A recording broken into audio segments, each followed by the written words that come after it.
亲爱的观众朋友们，大家好，欢迎大家来到天津卫视大型情感节目《爱情保卫战》。登录微信搜索“爱情保卫战”官微视频号，每天晚上8点到10点呢，我们会开直播，我们的情感导师都会在线帮您答疑解惑，欢迎大家和我们连线。接下来我们一起来认识我们今天强大的情感疗愈团成员，欢迎各位老师。大家好，我是于波红。爱情它本身就是一种生命，爱情还是支配生活的一种力量。大家好，我是曹鹤阳，情感生活愈烦恼，打开电视看爱宝。大家好，我是莎娜。婚姻的终极浪漫呢，就是将平凡的日子酿成醇厚的美酒。大家好，我是雷鸣。在爱情生活当中啊，咱们只论大是非，千万别算小账。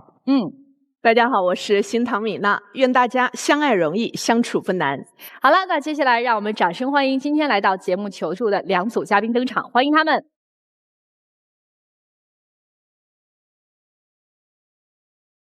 本期第一对情感嘉宾，董先生47岁，来自天津，销售；焦女士43岁，来自天津，幼教。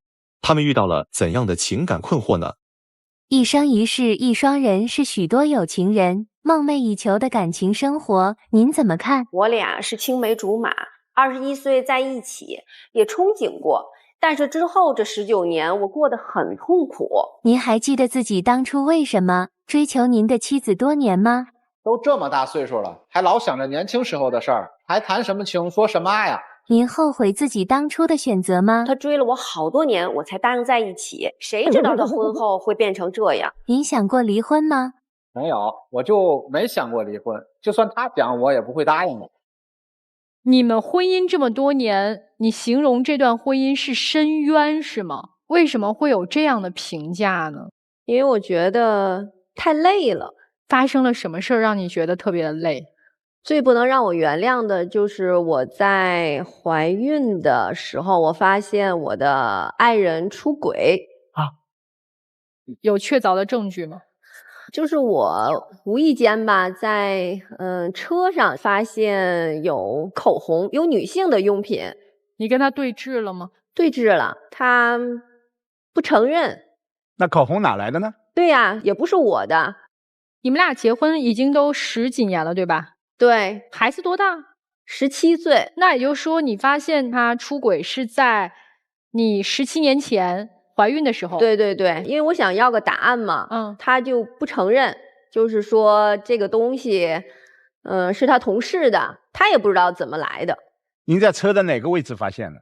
就在副驾驶的这个位置吧。明白，不经意掉下的。对对对。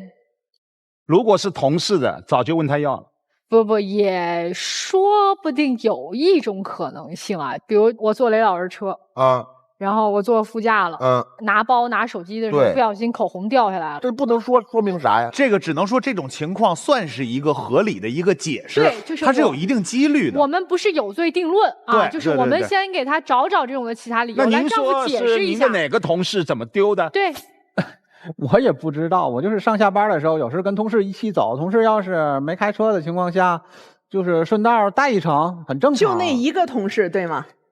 也不是，有许多就是女的只有那一个对吗？女的也有许多，就是同事有时候是。你上班会顺带着拉几个女同事？那几个女同事又有谁用唇膏呢？当时开车的人不多，有时候会一起出去吃个饭什么的，很正常嘛。那这事儿怎么过去的呢？当时他一说嘛，我觉得就别太刻意，也许就像您老师所说的是吧，是不经意掉的，好，所以就过去了。但是这个事儿过去之后，我又慢慢又发现了，就是从手机的短信里我又看到了跟女性的就是暧昧的话题。现在有空吗？就我很想你一些比较暧昧的。他问别人，还人家问问他。哦，好，那这事儿怎么解释的？也是同事是吗？不是，是那个客户嘛。客户会这么问候吗？有时候会的。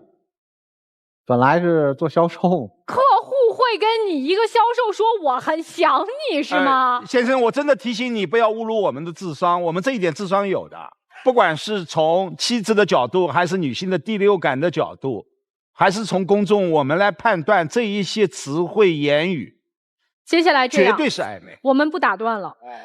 女士，你就把所有你内心的这些扎下的刺儿，一根一根拔下来，说给我们听。来，好，老师，经常的夜不归宿，下班了跟同事什么聚会，或者有什么业务要谈，周末也是各种的理由，回家的次数越来越少。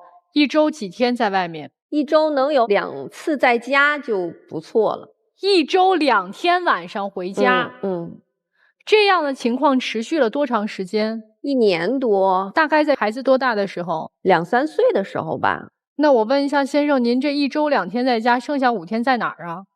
有时就跟朋友一块玩牌什么的，没有什么说很少夜不归宿。那他是记忆混乱了？夜不归宿有个定义啊，如果真的玩牌也可以通宵，他是早上回来还是白天也不回来？因为白天要工作嘛，就直接去单位上班了。有时候也许就回来换身衣服，也许就走了。换身衣服还走？对。哦，所以在您的概念当中没有夜不归宿？应该是很少。他认为这就很正常。好，那你一直怀疑他有外遇、出轨什么的，你有实质的证据吗？也没有。但是我总觉得婚姻嘛，你得真诚一些，你不能说是我需要你的时候，你总是什么打牌呀，像是什么应酬啊什么的，各种的理由吧，我感觉就不太负责任。比如说孩子生病，或者说你不舒服的时候，他这样的时候都不会去陪你们吗？孩子要是不舒服看病他会在，但是就是我要是不舒服什么的，我要求他你不要出去了，但是他还是会一意孤行吧，就他不会陪你，但他会陪孩子，是这意思吧？对。那你为什么这么多年对他如此不信任呢？我觉得他不够真诚，像有时候要是我在追问他，他就烦了，或者有时候我在打电话问你现在干什么了，在哪儿了，他有时候就是烦了就不接电话。是不是在你心中你就认定这个男人他就是一个很喜欢跟别人搞暧昧的男人？咱们客观的说，是你在胡思乱想。我爱人说我是胡思乱想，他说我天天在家闲的。你这么多年一直没有工作吗？孩子到小学6年级毕业了之后，我再出去工作的。那你出去工作之后，这样怀疑他的情况有好转吗？有吧，就是没有那么多的再去关注他了，然后就不会觉得他好像怎么样，对吗？对。所以，那你现在冷静下来，你回忆你之前对他的这些所有的怀疑呀、不信任啊，是不是有自己的原因？其实真的没有什么证据指明说他一定是怎么样。但是确实没有抓到什么实质的证据，但是他给我的感受就是陪的我很少，对这个家付出的也很少。那今天你来节目是要干嘛？这些事儿过了这么多年了，是最近又发生什么事儿了吗？最近就觉得婚姻挺平淡的，就觉得孩子也大了，想开了，就想为自己活吧，就不要全都是家庭生活。那你俩直接去民政局就完了，你来我们节目干嘛呀？我先生就是不赞同，他不分是吧？他不离是吧？分你是特别坚定的要离是吗？对。然后您跟着来是为了求和的是吗？是，我就没想过跟他分手。你没想过不行啊，人家现在不想跟你过了。也不是吧。那你今天跟我们说句实话，你有做过对不起他的事儿吗？如果你说实话，我们能帮你一下；如果你不说实话的话，我们待会儿一定拆了。我没有做过对不起我爱人的事儿。你跟我说，你对于对不起这个事儿是怎么界定的？就是结婚以后我就没有说跟我爱人分手的这个想法。我这个想法有，不叫对不起，指的是身心背叛。没有过，就是像我爱人说的这种。那你觉得自己这些年的行为有什么不妥吗？有。那你改吗？改。哪一点你认为是不妥？我认为我当初特别喜欢玩，对家庭不是特别。玩什么？喜欢打牌吧，最主要的。除了打牌还有？除了打牌，还有就各种运动都挺喜欢。哎，你可以规避了一个和异性的关系。为什么单位的女性都喜欢搭你的车，尤其是那个暧昧短信，这个暧昧谁都明白是怎么回事。您认为这方面有错吗？我有错，错在哪里？跟异性暧昧吗？搞暧昧吗？这么清清楚楚。你要是真的说句实在的，说句真诚的话，我们还真的觉得有救，因为毕竟孩子这么大了。你要是这样的话，一直都不说实话，那就我们也不往下问了。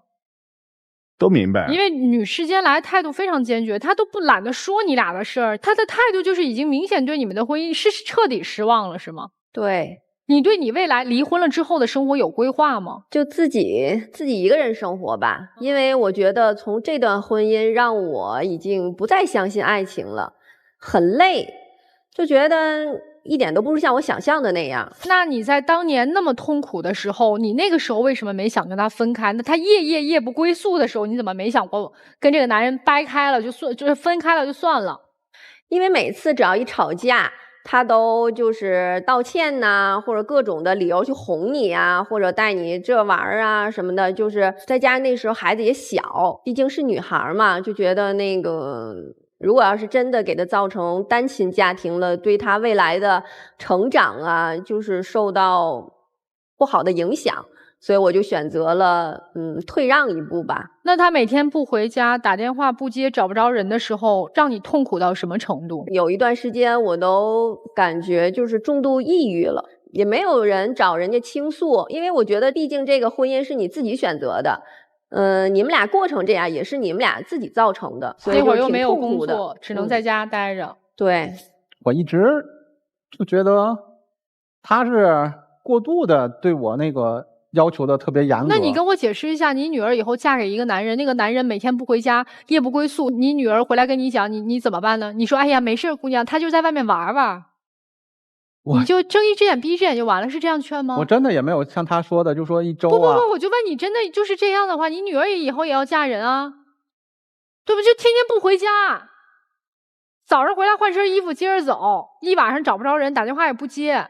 我是当时我跟他说了，解释过了，承认错误了。你们两个人除了信任方面的问题、安全感方面的问题，咱们把这个问题抛开了啊，就是在一起生活的这个感情，你觉得丈夫对你怎么样？就比如说平时能够对你有一些关心呐、照顾啊，有吗？我觉得关心跟照顾也是很少吧。首先陪伴很少，完事儿在家里面付出的也很少，比如什么家务啊什么的，做饭呢，什么买菜呀，这都很少。这么多年都是吗？你们俩人共同生活这么多年，什么是他在家里头负责的？什么也不负责。就这么多年。我感觉他改变了，也就是孩子上初一吧。改变什么呢？就是改变为这家什么买菜呀、做饭呐、照顾孩子呀，那个时候会多一点。4年前改变了多长时间？就从孩子初一到现在吧。我就特别奇怪一件事儿，你女儿今年17是吗？对，17。从女儿初一那年你开始有转变，也就是说上初一应该是这孩子13，没错吧？是。发生了什么事儿？你忽然间愿意回家了？因为我爱人病了嘛，所以说我就很伤心，然后是他刚才说的重度抑郁吗？是。你害怕了是不是？是。他当时重度抑郁情况是什么样的，让你害怕了？去医院时都需要120。他是有躯体症状吗？是，喘不上来气，就是没有呼吸。然后你才开始意识到你可能会失去他，是吗？是。好了，那接下来我们听听各位老师们怎么说。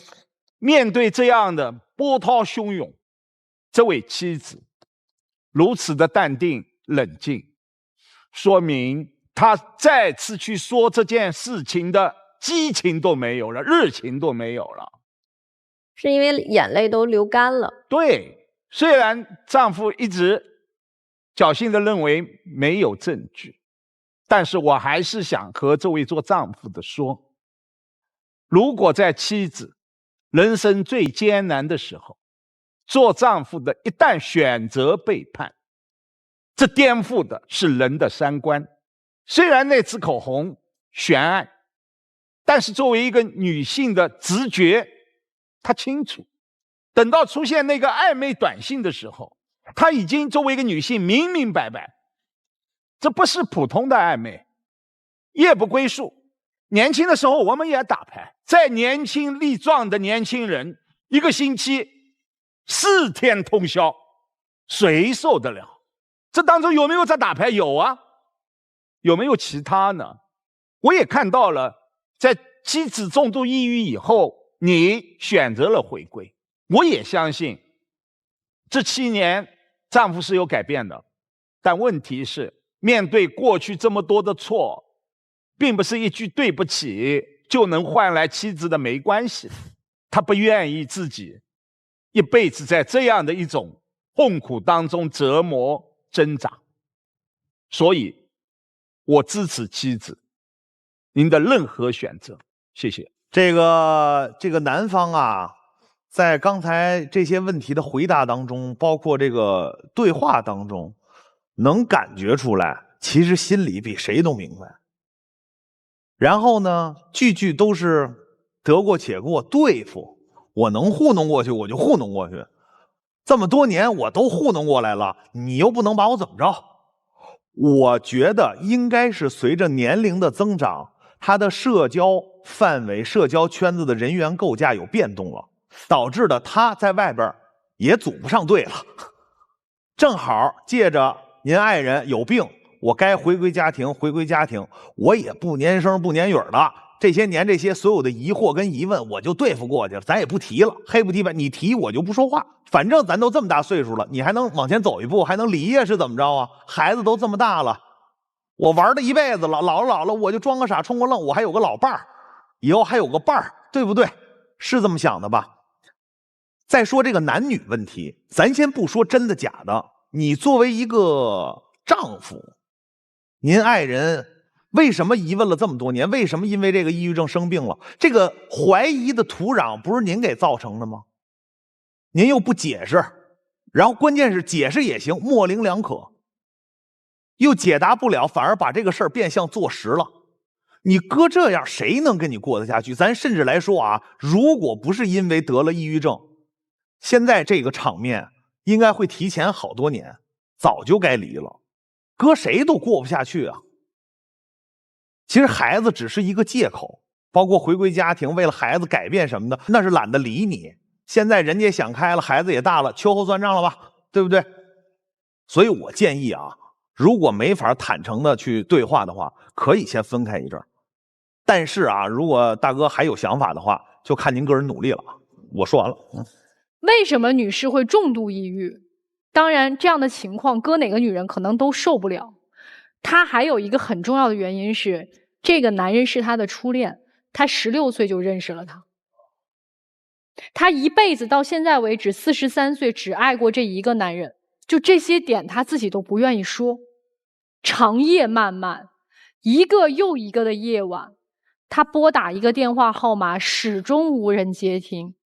就是你知道她睁着眼睛度过了多少个夜晚吗？1周有5天的情况下，她都自己一个人。我不敢想你让一个女人独自怎么撑起这个家。这些都过去了，我们不说。让我开心的是，这个女士终于要解脱了。17年啊，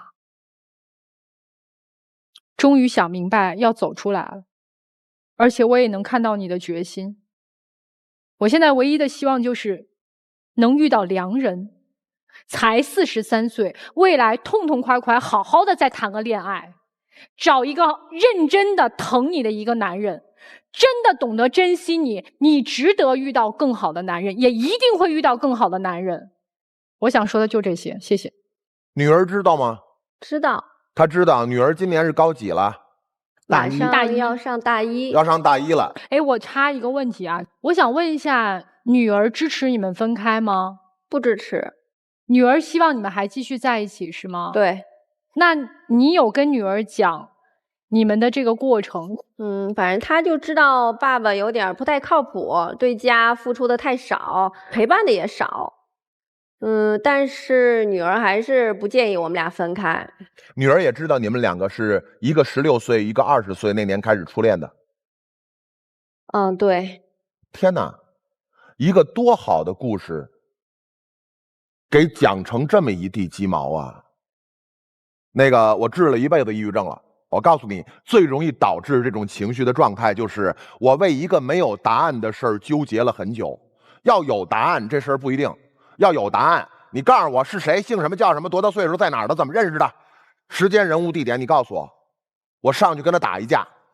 哪怕到时候我输了回来我出口恶气，我不至于一口气窝在心里，一窝好多年，然后把自己窝到喘不上来气儿，上120是吧？所以有答案，他不见得到今天这份儿上，就是因为没答案。有一人欺负我，这人一直站在阴影里，我都不知道姓甚名谁。我想跟他拼了，我都找不着这人，我这窝囊气一受10好几年，不光我受气，我女儿也受气，受到17岁。是这样哈，我们不能低估一个女人在孕期受到伤害之后，因为信任感缺失，她所有的这一种叫杯弓蛇影。你丈夫咬死了今天不认，有可能是嘴紧，有可能真的是没有。在法律上也都说嘛，疑罪从无。他跟人有暧昧吗？有。但是你问他背叛了自己的婚姻和家庭吗？做过对不起你们的事吗？他的标准和你的标准未必是一个标准。这个就像小马过河一样，你的承受底线比较浅，别人坐了我老公的车都叫背叛。但是对于他来讲，就叫做我不但车上送了，我还去他家过夜了，才叫背叛。但是也就因为您是在一个特殊时期的时候发现了那支口红，当一件疑似不忠、疑似背叛的事发生的时候，也就忽然一下告诉了你，你不能再信任他，而你不能信任他却要跟他过下去，这件事情一直在折磨着你。但是你有没有想过，有可能他可以信任呢？你的丈夫已经用了6年的时间在纠正自己的行为，你们的结婚在6年之前是一个13年，对吧？如果你肯给他机会，他在接下来用他漫长的一生为前13年里头我在家少这件事再赎罪。然后我支持了你所有的兴趣爱好，我注意到资料上有说您会潜水，还有什么 cosplay、跳伞、旅游，全没落下。这一些如果不是来自于丈夫在家里头的支撑，一个妻子是没有办法自由洒脱的享受到婚姻之外的这些的，对吧？包括那个经销商给他发来的我想你了，不是他发的呀。就像我们自己也经常会收到一些米娜老婆，我经常收到，为啥打米娜老师打错了呀？这是你吗？不，这一个男人用了6年的时间，在妻子生病之后不离不弃，难道不可靠吗？你们的女儿应该也看在眼里，因为对于女儿来讲，这6年爸爸是陪伴了的，这6年爸爸在关键时刻是起劲儿了的，这6年妈妈还一直可以享受生活，但爸爸一直是在忙于在后方稳着这2个女性的。要不要就这么绝情的直接否定掉？您自己判断。我对米娜老师有了新的认知。什么？因为我不认为他出轨了，疑罪从无啊！我了解了。你这玩意儿你都没有一个亲密照片，我凭啥认为你出轨了？就因为你车上掉口红？不，就因为别人给你发消息？不是，一个女人想要抓一个男人，抓13年一定抓得着啊！是的，但是关键是问题在于他不敢抓。因为他那个时候没有离婚的资本。不是他敢啊，他一直在抓呀。他肯定是不敢面对。他如果不是敢抓，他怎么敢看手机的呀？你为什么不去找证据？你既然已经看到了我很想你，为什么不打过去问你是谁？打了，是个女的，等再打就不接了。不是他打了是个女的，也不能证明女的跟他有关系。是的。所以我问你，江女士，你就一点，你现在已经从抑郁症当中走出来了，所以你应该能判断自己当时的一些行为了。你觉得你是不愿意，或者说不敢再继续往下追查，还是说确实查了就是没有东西了？不敢吧。所以假如下一次你再有什么情况下，比如说任何的生病，你认为你身边任何一个恋爱对象有没有可能会为了你几年放弃社交陪着你？不就这么简单吗？当大事出现的时候，我们一般说婚姻里头有可能会经历这样或者是那样，但当婚姻已经有了一些信任危机的时候，怎么样可以挽救它？有可能出现一个大事儿就能挽救了。什么大事儿？类似于一场生老病死。忽然一下，这两个人又重新把绳子系在了一起，我们的姻缘绳又不断了。你的男人系了6年，假如你要告诉我说他就才6天，你们离；你要告诉我说6个月，我也说可能以后他又会故技重施。但一个男人坚持了6年，就请你看看这个6年，哈。谢谢米娜老师。接下来我们请两组嘉宾交换位置。本期第2对情感嘉宾，崔先生25岁，来自天津，教师；李女士22岁，来自河北，学生。他们遇到了怎样的感情问题呢？你觉得你们目前最大的问题是什么？我和他现在在一块儿就感觉很累，他总是因为小事儿说教我，这让我不想跟他说话了。你眼里的她是个什么样的女孩？她比我乐观随性，但就是太随性了。我们两个人很多事儿啊，她都不那么上心，感觉也不太在意。我觉得她没那么爱我。当你知道男生给你买房子之后，你是什么样的心情？这房子是他想为我们改善生活环境买的，但是当时并没有谈婚论嫁。但这个房子本来他也不是给我买的，他本来自己也是要买这个房子的。面对未来的婚姻生活，你有什么憧憬？未来的生活肯定很幸福，结婚前可以有更多的时间陪陪家人，而不是天天只有我俩在一起。在你们4年的恋爱中，你为自己打几分？满分10分的话，给自己打9.5吧。我们俩之间里里外外的大事小事都是我付出的更多。你们打算什么时候结婚？走一步看一步吧，怎么也要等我毕业了，工作稳定了再做打算。今天是谁要来的呀？算是我吧。算是你啊？双方都有点吧，因为感觉生活中目前的小矛盾不断，就感觉挺累的生活的。你俩谈了几年了？快4年了。那感情应该趋于稳定啊。但是就是我们不是大学认识的吗？大1到大3都是挺平稳的，只有一些小摩擦。但是去年我大4准备考研，加上他家里出现了一些变故，他爸爸癌症然后去世了，然后我很忙，他情绪也不太好，然后就导致好多小事儿他会上升到一些高度，然后我就觉得不用在意那些小事儿呢，他反而就非得跟我扯2-3个小时也扯不完这个事儿。你能跟我们举例子吗？比如什么小事？就比如说我们两个如果是约定好今天开车出去办一件事儿，但这个事儿是他定的，我陪他出去了，如果忘带了一个身份证或者忘带了一个什么东西，他会先来指责我为什么没有提醒他。为什么会产生这样的想法呢？因为他觉得自己很累，包括家里包括一切应该我去帮衬着他一点儿。但是我在我能做到的情况下已经出去陪伴他办这些事儿了，但他总觉得不够。如果我去他那儿的话，我会帮他整理一些衣服或者清一些猫砂，因为养着2只猫。但是他会觉得，如果他在那儿歇着的话，我如果能帮他倒一杯水，或者能问候他一句，是最好的。他要求这么高呢？就是他不体贴，他的要求非常高，而我是一个特别大大咧咧的钢铁直女。我们两个的感情里就是对调的，我像男生，他像女生。然后再比如说吵架的事儿吧。我是在学校，我没有跟他住一起，他是租房，在我们学校附近。我就是会经常去他那儿嘛。然后我是有一个有一个校园卡，上面带着家钥匙嘛。然后有一次我们两个出去跟朋友准备吃饭，家钥匙肯定是跟车钥匙配一起的。平常自然而然的就是他开着这个车，我们两个去同一个目的地，回同一个地儿，那带一个钥匙就可以了，对不对？但是那天呢，他忘记带了。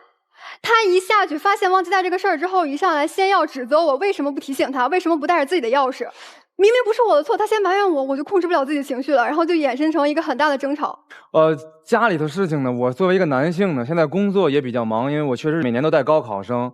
然后再一个呢，这个内外的事儿我是兼修的。他刚才跟我说到的陪伴，就是买菜，他陪我一起去，是我要去买菜的，就我决定今天怎么买菜，怎么做饭，包括做饭也都是我全做。只能说到最后的这个洗碗，可能是他洗的多一些。这么多年来，而且包括家里的家务呢，如果是收拾性的，包括旅行的规划，收拾一些行李箱，在前些年呢，基本上我能做到99%，这个数字没有夸张。只不过到近年来，我们才回归到一半一半。因为肯定是我会帮他去分担很多东西了。对，我对他对这个不满意，也是因为他以前什么都不干，慢慢变成了他现在干，但是他干的达不到以前2年前我干的那个标准，就是我希望他要干的标准要干的比我好。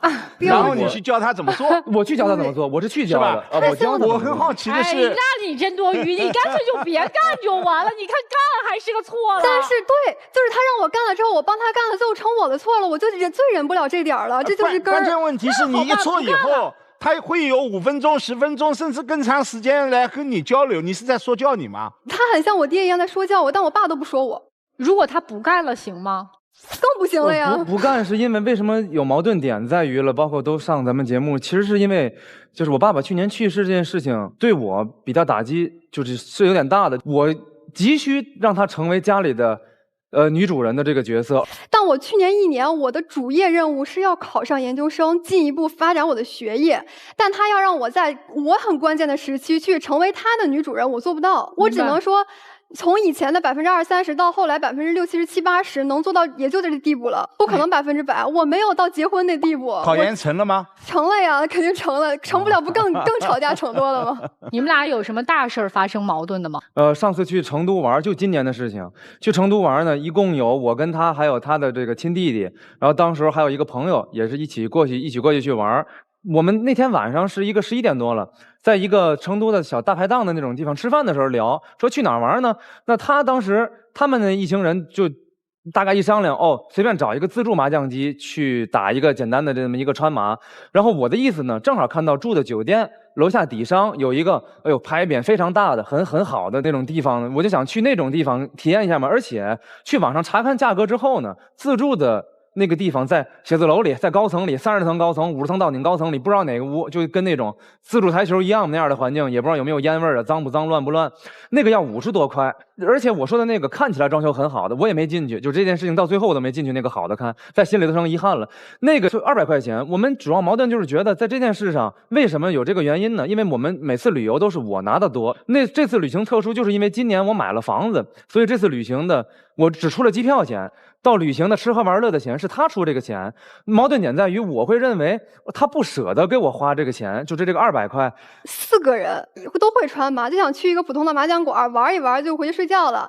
但是他就稍微提了半句儿，说想去那个地方，他也没有说但是我都提了，我都明说了。然后最后他这个事儿结果就是觉得我没有 get 到他，我这个人不懂他，在一起3年多了，甚至没有懂他。你们俩思路不对啊！我捋一下啊，一个是他最后明确的告诉你，我想来成都体验茶馆文化，咱们就去那玩好不好？你是这么明确的表述的吗？你吃饭时不是这样 ？No， 我就希望他能懂我。我们都不在乎这200块钱。你是在等着他，你递了腿让他去接，是这意思？对。他的意思是你得主动点。这就返回到刚才你表述这件事儿的时候，你就不要强调那个200块钱跟50块钱的事儿。你明知道他不是这样的人呢。对，你变相在引导我们说你女朋友对你特别抠搜，不是这事儿啊，这跟钱没有关系啊。你刚才说你买房，你买房是为你们俩打算的吗？还是对，婚房。一方面是为了我们2个以后，一方面也是为了他自己吧。就是也是为了我改善自己的这个居住环境跟条件嘛，我就在咱天津买的房子。你自己出的钱啊？爸妈留下来的，跟我妈妈给的，和对全款买的房子，没有贷款，对，全款买的房子。写的是爸爸妈妈的名字还是你的名字？写的是我和他的名字。你和他的名字啊？对，我写了他的名字。还没结婚呢就写没结婚。你出钱了吗？没出。他没有说能不能你能把名字写上或者怎么样，他都提都没提。我到了房产局，我就主动给他写上了。就认准你了，认准你了。我懂他的这份心，但是我爸妈对他还处于一个考察阶段，并没有说想把22岁的我直接嫁给他这么一个想法，这也是很重要的一个点儿。他房子写你名字这事儿，你的爸妈知道吗？知道啊。他们是什么反应呢？他们会觉得说结婚的时候再买更好，然后或者说写这个名咱也没要求你最后。包括买完房之后，他还想让我家里出一些钱装修，但是我家觉得还没有结婚，而且也没有这个钱，也不太想。说明你们爸爸妈妈也不想赚这个便宜。对他们不想。对，人家没是这样的。你还想让他们家出装修钱是吗？就是再添一点，因为我确实是找朋友借了些钱，再去买家电跟软装。但是因为包括现在家里都是一个70%、80%的半成品。我能问一个非常伤感情的事儿吗？如果这个房子当时他就明确拒绝你。没有加他的名字，毅然决然就你自己本人的名字，你还会要求他们家出钱吗？应该是不会。这个事儿结束之后，还有一个很大的问题就是搬家加装修的时候，他对于生活的品质一直都是比我高很多的。我们买的是2手房，像家里的台盆儿，包括什么净水器，包括所有东西，他都想全部换新的。他就觉得我没有表现出对这个新家多么的憧憬，多么的热爱，每天花1天去搜寻这个东西，他觉得我没有做到这样。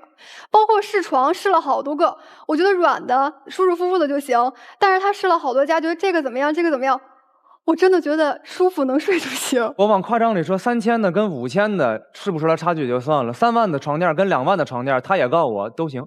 3000的电视跟2万的电视，他也告我都行。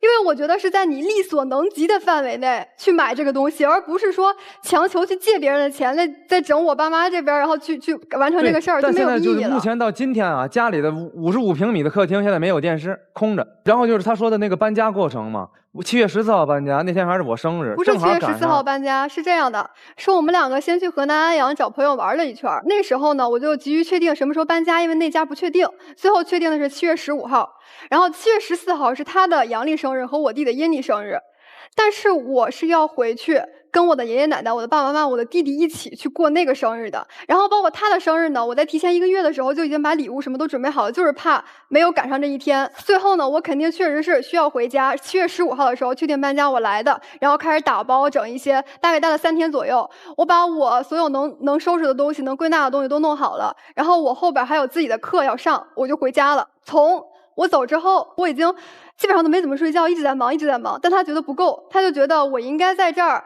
待整个暑假去陪他慢慢装修这个家。但是我家那边，我是他们的闺女，我还没有嫁出去，他们要我暑假回家，这个事儿是人之常情吧。而且那边我也安排了自己的暑假课，所以呢，我就在大概19号的时候回去了。然后之后呢，每天发消息就是这个没弄好，那个没弄好，就感觉都落到你暑假回去了，没有帮我一起办。我又没有强迫要他留下来1个月，我只是说呢，你多待几天，把家里至少，比如说我想挂个花，我一个人咋挂？我又拿着水平仪，我手里又拿着钉子，我又拿着那个卷轴，我又往墙上挂，我又没长4只手，确实只有我一个人了，那谁还能帮我呢？在家里发生那些事之后，但是这个根儿就是没有结婚，我爸妈需要我回家，我也想陪伴他们。对，我反而不重视结婚以后的这个，就是比如说27岁了他想回就回啊，暑假想回就回啊。因为我换句话讲，我都说家里没有人能管得了我了。在我爸没了以后，我就是整个家里的顶梁柱。对对对，就是以后我奶奶爷爷，包括再是我妈，全听我的，所有事儿就全听我的。父母只有你一个儿子啊？对，只有我一个儿子。我妈都是独生女，我爸只有1个妹妹，所以说我姑也全听我的，完全不干涉我，没有人敢冲我说话。但是我又没有人能帮我，就是真的能帮上我的，或者能解决什么问题的。我只希望他多陪我待几天，把家里的事儿弄利索了。你俩打算什么时候结婚？就目前我一开始不说他脾气这个问题吗？我会觉得这个脾气这个问题，如果不慢慢改善的话，我会觉得很累。动不动因为一些小事儿就跟我埋怨半小时1小时。所以你想嫁给他吗？想，但是目前还。所以目前就是不想嘛。所以目前确实有点不想。但是他刚才说了，他刚才说了，27岁以后你想干嘛干嘛。他刚才说了，这鬼话怎么信呢？对呀，27岁以后真要是怀了宝宝，你想干嘛干嘛，这话没法信。那我妈妈就说了，你结婚之后，你那个不回来，那我肯定没有多少时间回来。但他会说，你结婚之后随便回。那我能保证吗？我妈想的不让回，婚后能回吗？我妈想的就不是那些。就是因为不用考虑婆媳关系，在我们俩的婚姻里没有第三人。你妈妈不是在吗？我是在啊。但她要求自己家庭的绝对掌控。我是对于我家庭的绝对掌控，我妈都管不了我，更别说管不了，更别说管她。对，全家都她做主嘛。对，你以后可以掌控你妈妈。对，不能有婆媳矛盾，不是，她就不可能见到她。如果有矛盾的话，我妈都见不着她。姑娘，你跟她在一起累吗？最近就很累，所以才来这儿的。今天是来想解决什么问题？就是解决他的脾气，以及对于生活的所有事儿，我们能处理这个事儿的结果就好，不要去埋怨谁或者讲那些大道理。天哪，你把我们爱宝当一什么神仙地方啊？就是来了以后，我们能把一个人改造了、改变了。你想什么呢，妹妹？我们2个到底谁有错吗？我希望就是说，能把他的这个钝感的这个神经呢，给他说的也是。他俩今儿不是来解决情感问题，他俩今儿让咱们大变活人。就是劝他，因为他总觉得我的要求过于的过分。对，我觉得没有那么过分。我俩到底谁有问题？你认为他太钝，需要我们给他磨锐点。对，就这个意思。老师们，哎，来，活来了啊！大变活人，大家把自己的那个本事都拿出来啊！接下来就看各位老师的了。男生长得很可爱，但是喜欢说教的男生不可爱。你是一个老师，怎么可以在自己的恋人面前总是为人师表呢？你确实为他好，认为他不明事理，我要把道理给你讲透了，然后要用自己的观点去影响他，去改变他，改变得了吗？这不讨喜，很讨厌。为什么说爱情婚姻，尤其是家庭，是一个讲情的地方，不是一个讲理的地方？因为你们两个人一旦成为最亲人的时候，一切的伪装没了呀。为什么我们往往会在最亲的人面前去释放一种最坏的态度？所以男生是要改变的，没有道理可讲，讲情。他能回去的时候，陪伴他一起回，生活会很美好。我坚信你们两个人不仅走得下去，而且会走得很美好，好吗？谢谢。确定不分手是吧？没有这个诉求是吧？确定了是吧？只要不分手，提到刚才你提的诉求跟你提的诉求都说出来了，对不对？其实这个诉求我们都解决不了。为什么？你们俩人是两个独立的个体，从性格、从思维方式就完全不一样。只能说好的地方就是两个人感情还不错，证明前期磨合的还不错。什么时候爆发的问题？考研开始，对不对？因为忙发生了这个问题。那么现在我只能说，通过我发现你们性格上的问题来给你们一些建议。首先来说，男生特别敏感，你总想得到别人的回应，但是这个是你恰恰要改的地方。不是谁都是你爹妈，我要回应你得给我，你没人会给你的。可能也是加上你上完学之后直接当老师了，可能有工作原因啊，或者是你这个一路很顺的这个状态，你觉得你的处事没有问题。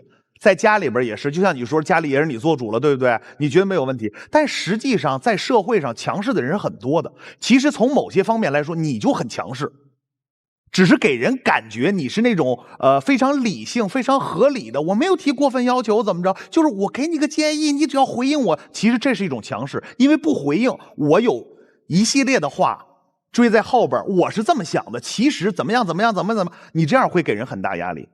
为什么我会提出你这个点？它不见得是坏事儿。你在探讨学问上或者什么，这可以啊，这是互相引导的一个过程。但是你娶的是媳妇儿，这是过日子的，他不是来跟你探讨学问，不是你的学生，他不是。你需要的是告诉他，哪怕你就拉着他手告诉他，我就想让你带我干这个去，不丢人。但不对呀，我就希望哪一天不是我拉着他手告诉他我要干嘛，是他跟我主动提出。但是现在恰恰人家觉得这样很累啊。对，包括你，我不明白你为什么要埋怨他。我跟我媳妇出门的时候，每天车钥匙都是我拿着。突然有一天下楼，俩人聊聊天，热火朝天。我跟我媳妇聊聊电梯吧，到了地库，哟，媳妇没带车钥匙，那赶紧上去拿去吧。我就上去拿。家里门锁打不开了呀，因为没拿车钥匙跟门钥匙放一块儿了。关键就是说家里2辆车，我们俩都有本儿。他从来也不想着这事儿。我的意思是，他为嘛就不想着？就你想着呀？那我什么事儿都我想着，买菜我想着，洗衣服我想着，做饭我想着。头不都是你想着的吗？互补啊！我哪头都是我想的呀。这不就是性格互补吗？这是你是男人啊，当然你多想一点呀。那但做饭也我想的。那谁让你打头就把这活揽过来了？从一开始在一起的时候，那确定就是他做饭呀。你先别说话，其实你不用辩解，我们觉得这样才是情趣。对呀。我必须得再补一句，就是他一上来说那个我什么一回家必须得给我递水，你不习惯当学生了吧？不，别人说你的时候你是听不下去的吧？曹老师说话过程当中你不断在插嘴，别人说你的时候你听不下去了吧？崔老师，我能说话了吗？我还想再说最后一句。说，你还让我说了，确实是有点强势。看着啊，林女士注意，跟这样一个人相处，这5个人有多累？跟这样一个人相处，这5个人想捍卫话语权有多难？哎，林女士仔细记着。说，崔老师来。我就说，他说那个是因为有时候他在家里躺着看剧，他在家里歇着，我的身体不是特别好，这是客观原因，鼻窦炎、肾结石、肩周炎、滑囊炎这种中小疾病，这个什么肝脏什么胆囊结石啊，什么那种。你怎么有这么多？是确实有，就是十字韧带撕裂这些，你打篮球身体受伤了，那都是很小的病，但他那套到自己身上。要干嘛？对，我就是希望他能多照顾我，不是我这个人倍儿健康，我有劲儿没地儿使，我逼着他来照顾我。水能自己打吧？但是你想让他照顾你，是不是情感需求？是情感需求，他看剧也不给我打水，这也他我不知道他要喝水了呀。你渴了，你叫我一声也行啊。他压根就没有说让我跟你说这个啊，这个事儿真的是你不对。什么叫过日子？媳妇儿，给我打杯水去。你喝凉的热的，你给我倒一杯去，求你了，快给我倒一杯。他就不能主动的想一想，凭什么？人家凭什么主？我要疯了！你太不讲理了，凭什么？但我主动替他着想。那是你自愿的呀。你俩真的分手吧，你俩不适合，真的。就是那房子写名字那事儿太草率了，真的不适合。就是其实感谢这一年的这些事儿，因为谈恋爱的时候，我们其实在看适不适合进入婚姻的这一个阶段，我们就要看在两个人遇到事儿之后是一个什么样的状态。来了，事儿来了，遇到事儿之后，因为婚姻之后，像类似现在这一年之内发生的事儿，林林总总，一地鸡毛，各种各样，根本处理不了。你跟这样的一个人跟你矫情，我跟你说，每天你在家里面，就刚才我就已经有点喘不上来气儿了，就真的是会窒息的。所以这一年其实是给了你们一个警钟的一个警告，这是我想说的第一点。第二点，我想跟男生分享啊，我不是想要掰你啊，我是想跟你分享，来，就我这个道具，这个是一个人生拼图，就我们把人生比作一个拼图，在我们的人生当中有很多的拼图，有很多的板块，有朋友，有家人，有工作，有爱好，对吧？其实每一个人自己的人生拼图当中，放在中间的都应该是自己。但是你现在在做一件事儿，你要把爱人拽进你的人生拼图当中。但其实好的关系是什么？好的关系是每一个人都有自己的人生拼图，你们两个人是相邻的两张拼图。你的拼图里面只有你自己，他是成为你的家人之后，成为你另一张相邻的拼图。因为这个人也有他自己的人生拼图，所以你知道他别扭在哪儿了吗？你们现在还没有成为家人，你把他拖进了你的人生拼图当中，把他提前拖进了婚姻当中，所以他会不舒服，他会别扭。再加上您又是老师，您又爱说教，所以跟您沟通起来非常之困难。这不是您上学，您当老师应该经常用道具吗？我来道具给您说服，这样清晰明了了吗？明白。OK， 对，老师。林女士，自从我爸爸不在以后，我们家我做主，我姑姑的主我做，我妈的主我做，我们全家的主都我做。这个家庭男权浓重吗？很重啊。我让我妈不见你，她就不能见你。我是什么？我是不是大家长？对。所以你怎么可以不替我想着带门钥匙？所以你怎么可以居然不理解那个时候我要喝水？你应该耳朵一立就知道我要什么，我都不用说，伺候着。你不做到，我就会不开心哦。我不光要做别人的主，我不光要做财产的主，我还要通过财产做感情的主。你居然不知道那个房子加名字已经标上了价格，叫听话，你就收了。哎，高3学生看上去跟你有区别吗？看着差不多。看上去差不多是吧？所以习惯性的，我跟你说话的时候是什么立场？老师对学生。你居然敢不听话。所以就因为这样，我越来越累。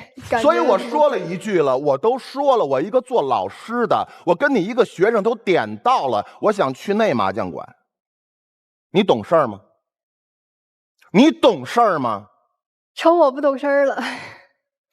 崔老师，你们两个有感情，但是林女士想在未来的生活当中，跟你的婚恋过程当中保持一个独立女性的独立性。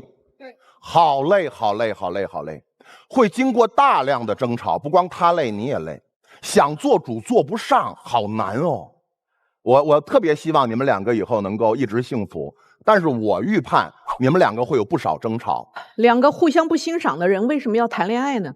哎呀，真是说对了，你们都不认可对方身上的优点，他的大大咧咧，他的这一个就是无所谓，是他的优点，但你要消掉它。你身上有敏感的地方，你对生活品质有要求，你细腻且温柔，你考虑事情顾全大局，但是你不欣赏他，你认为他内耗。你们彼此不欣赏，你们在一起干嘛？每天就像举着一个哈哈镜看你的丑态。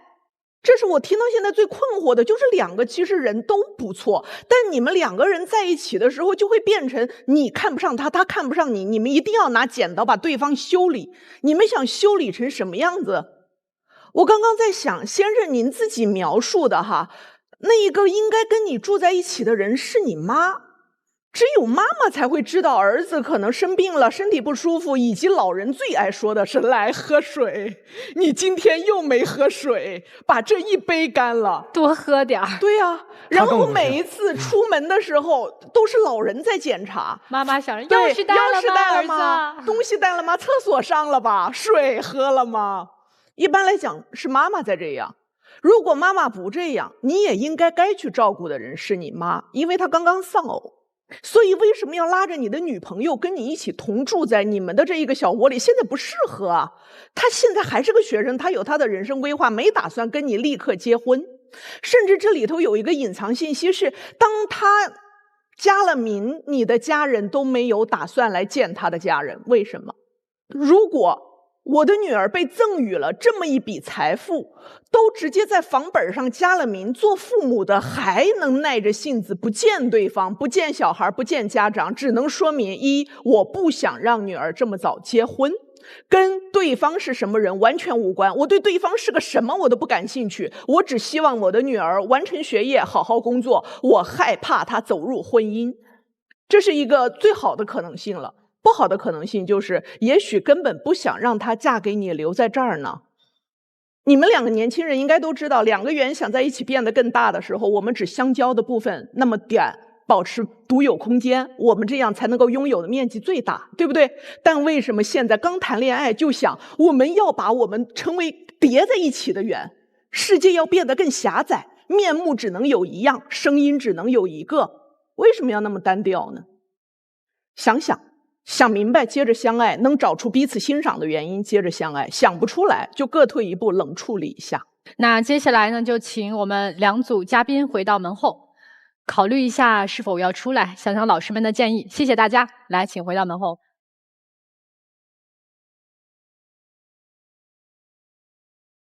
开门揭晓答案之前，首先要提醒一下电视机前的观众朋友们，欢迎大家通过金云 App、天津 IPTV 网络电视、万事达手机客户端观看本期节目。同时呢，您也可以登录优酷视频、腾讯视频收看节目的完整内容。打开微信，搜索“爱情保卫战”官微视频号，并且添加关注。每天晚上8点到10点呢，我们会开直播，我们的导师都会在线帮您答疑解惑，欢迎大家和我们连线。那接下来我们先来看今天我们第一组嘉宾的结果啊，3、2、1，请开门。这个就不要出来了，不会了，我觉得不会出来了。米娜老师是希望他们出，我也没有说一定希望。出来了，出来了啊！没有，不可能！哎，出来了，出来了，真的出来了。我只是说要考虑到这6年。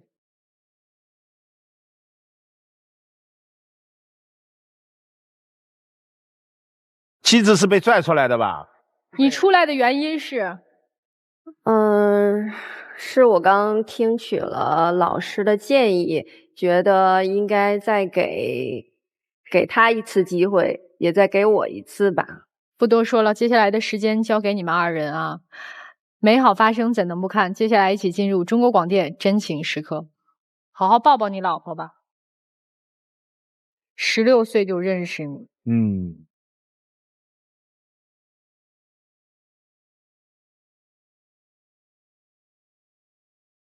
祝你们幸福，谢谢你们来到节目，来，再见。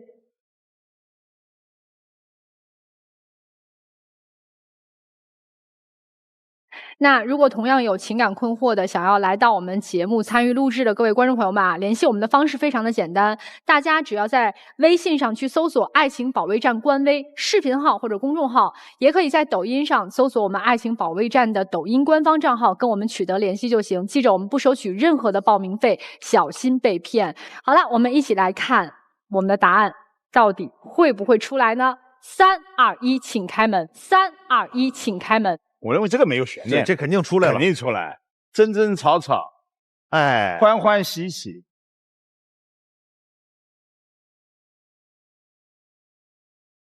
大步流星的。哎，你俩刚才门后吵啥呢？就他说我大男子主义，我说我不大男子主义。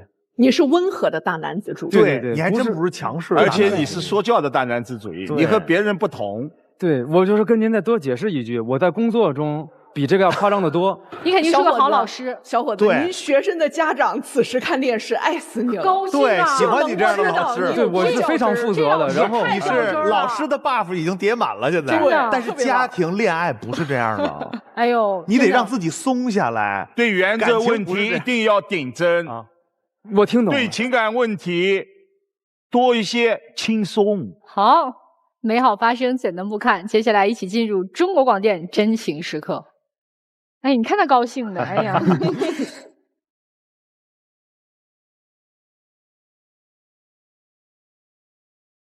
来，请亮灯，谢谢你们，祝你们幸福啊！要结了婚通知我们一声啊。没问题。哎，好嘞，拜拜。谢谢老师，谢谢老师。我们下期再见。